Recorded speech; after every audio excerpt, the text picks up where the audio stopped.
வேர்க்கடலை ஸ்மூத்தி.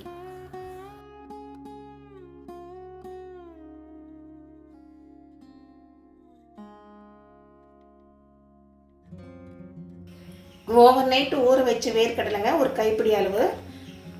தண்ணியை ட்ரைன் பண்ணிவிட்டு வேர்க்கடலை மட்டும் சேர்த்துக்கலாம். வேர்க்கடலை மிக்சியில் சேர்த்துடலாங்க. நேந்திர வாழைப்பழம் ஒன்று கட் பண்ணி சேர்த்துக்கலாம். 5 பேரிச்சம்பழங்க, பேரிச்சம்பழமும் சேர்த்துக்கலாம்.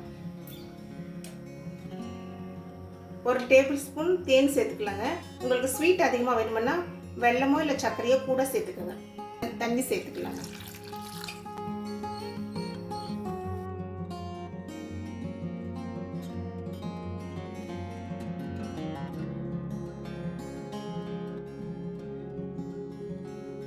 ஒரு டீஸ்பூன் கொக்கோ பவுடர் போட்டு சாக்லேட் ஷேக்கும் பண்ணிக்கலாங்க.